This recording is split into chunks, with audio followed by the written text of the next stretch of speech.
হবে, ঠিক কিনা বলেন? আমার দেশ, আমার ঘর, আমার বাড়ি, আমি পাহারা দেবো, আমরা পাহারা দেবো ইনশাআল্লাহ।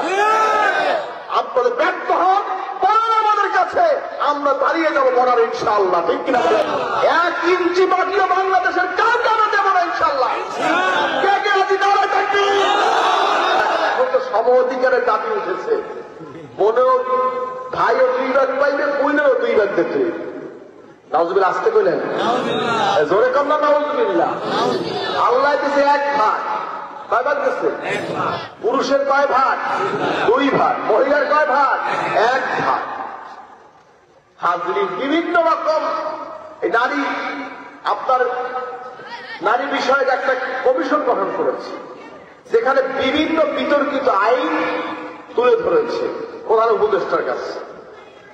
বাংলাদেশে লক্ষ লক্ষ আলেম ওলামায় প্রতিবাদ করেছে, আমরাও প্রতিবাদ করেছি, কি করি নাই? করেছি, সম্মিলিত প্রতিবাদ হয়েছে। হাজরিন, কারণ কোরআন শরীফ হাদিস শরীফের খেলাফ কোন আইন এটা মেনে নেওয়া যায় না, কি যায়? মারাত্মক বিষয়, কারণ এটা আমাদের ধর্মীয় ব্যাপার।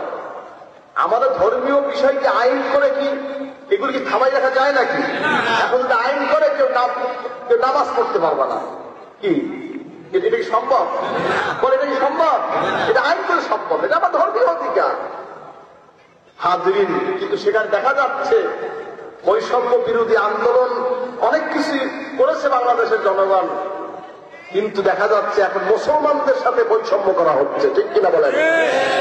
এগুলো আমাদের সোচ্চার থাকতে হবে, ঘরে ঘরে আওয়াজ তুলতে হবে। কোরআনের বিরুদ্ধে, সুন্নাহর বিরুদ্ধে কোন আইন এই বাংলা তুমি হতে পারবে না, ঠিক কিনা বলেন? হুঁশিয়ার থাকতে হবে। এই অধিকার আল্লাহ কাউকে দেয় নাই। পুরুষের অধীনস্থ মহিলা, মহিলার অধীনস্থ পুরুষ নয়। আর রিজালু কাওয়ামুনা আলান নিসা, পুরুষের অধীনস্থ হবে নারীরা, ঠিক কিনা বল? বুঝতে হবে, এটা বুঝতে হবে। এখানে দার্শনিক, এখানে গবেষণা, এখানে বৈজ্ঞানিক থিওরি, এ সমস্ত কিছু আমরা মানি না, ঠিক কিনা বলেন? হাজরিন, আমি সরকারের কাছে দাবি জানাই, যারা এই বিতর্কিত কমিশন দাখিল করেছে, বিতর্কিত রিপোর্ট দিয়েছে, তাদেরকে বিচারের আওতায় আনতে হবে, ঠিক কিনা বলেন? এই দুঃশাসন কে দিয়েছে? 92-95% মুসলমানের দেশে কি করে এই দাবি উঠতে পারে? মুসলমান দাবি করে, এই জন্যই বলেছি, বংশে সূত্রে মুসলমান হয় না বাবা। মুসলমান হয় ইমানে, মুসলমান হয় আমলে, মুসলমান হয় বিশ্বাসে, ঠিক কিনা বলেন? ইকরার বিল লিসান, তাসদীক বিল জানান, আমল বিল আরকান, এই 3টা সমন্বয়ে মুসলমান। মুসলমান কইলেই মুসলমান হয় না। বাবাই মুসলমান, দাদাই মুসলমান, তারাই মুসলমান, মায়ে মুসলমান, আমিও মুসলমান। কি ভাই, কি ভাই? বহু লোক আছে না জীবনে নামাজ পড়ে দেন? আছে, আছে, আছে। মুসলমান আর বেদিন, এই যে বিষয়টা, কে মুসলমান আর কে বেঈমান, বেদিন, এই পার্থক্য বুঝাবে কি দিয়া? নামাজ। যার নামাজ আছে তার ঈমান আছে, সহজ জিনিস। যেগুলো কমিশন দাখিল করছে একটাও জীবনে সেন্টারে জিনিস আমার সন্দেহ লাগে। হাজরিন, বিষয়গুলি সতর্ক হওয়া দরকার আছে। এই যে আওয়াজ তুলতে হবে, আওয়াজ তুলতে হবে। কোরআনের বিরুদ্ধে, সুন্নাহর বিরুদ্ধে কোন আইন করলে বাংলাদেশের জনগণ সেটা মানবে না। তোদের মুখের মধ্যে আমরা এই আইন তোদের মুখের মধ্যে ছুড়ে মারবো আমরা।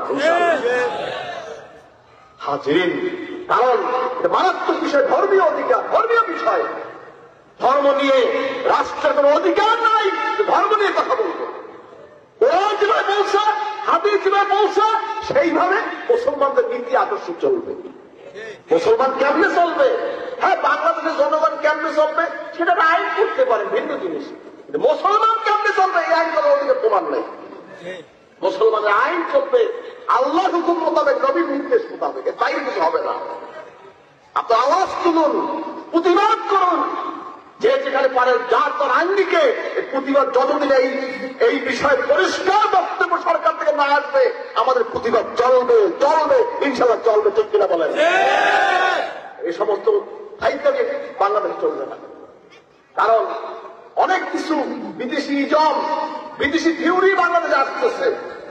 আজকে বাংলাদেশ স্বাধীনতা সার্বভৌমত্ব হুমকি স্বরূপ আজকে আমাদের বিভিন্ন বর্ডার থেকে মানবতার করিডোরের নামে আমাদের বর্ডারকে খুলে দেওয়া হচ্ছে। বাহির থেকে বহিরাগত অস্ত্র, বহিরাগত সন্ত্রাসীরা অনুপ্রবেশ করে দেশটাকে অস্থিতিশীল করার জন্য কঠিন পায়তারা চলছে। আজকে সরকারকে সতর্ক হতে হবে। দেশ আমাদের, আপনি পাহারা দিতে না পারেন, বলার আমরা পাহারা দেবো ইনশাআল্লাহ।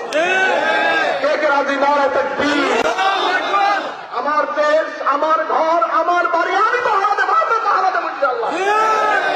আপনাদের ব্যর্থ হন, বলার আমাদের কাছে, আমরা দাঁড়িয়ে যাবো বলার ইনশাআল্লাহ। ঠিক কিনা বলেন? ক্লিয়ার থাকতে হবে, আমাদের অবস্থান পরিষ্কার থাকতে হবে। দেশের স্বাধীনতা সার্বভৌমত্ব রক্ষা করতে হবে। আমাদের জান দিয়ে, জীবন দিয়ে, রক্ত দিয়ে আমাদের মাতৃভূমি রক্ষা করবো ইনশাআল্লাহ। 1 ইঞ্চি মাটিও বাংলাদেশের কাউকে আমরা দেবো না ইনশাআল্লাহ। কে কে রাজি? নারায়ে তাকবীর।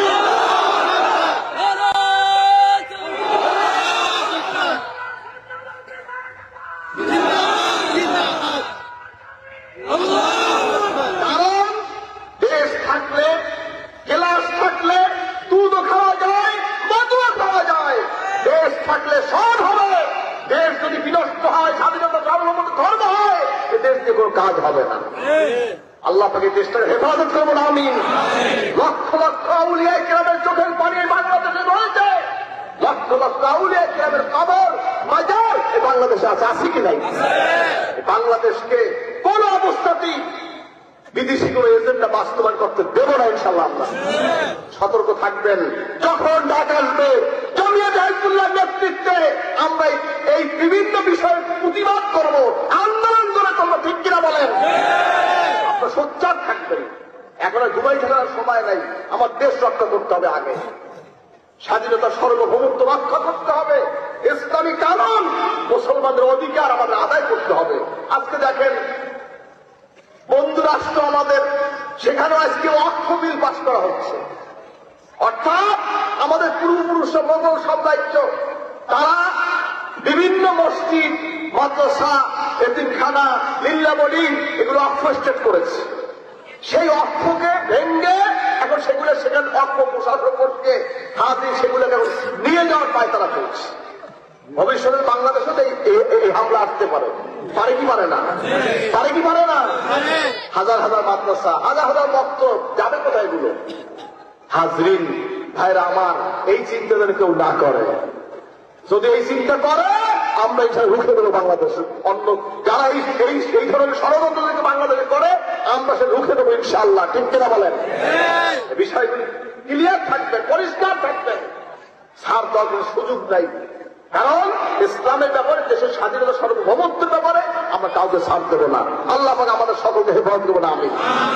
কারণ অনেক সময় বিষয় আছে, প্রতিবাদ করারও কিন্তু সময় আছে। আছে কি নেই? আছে কি নেই? সময়ের 1 কোণ, অসময়ের 10 কোণ।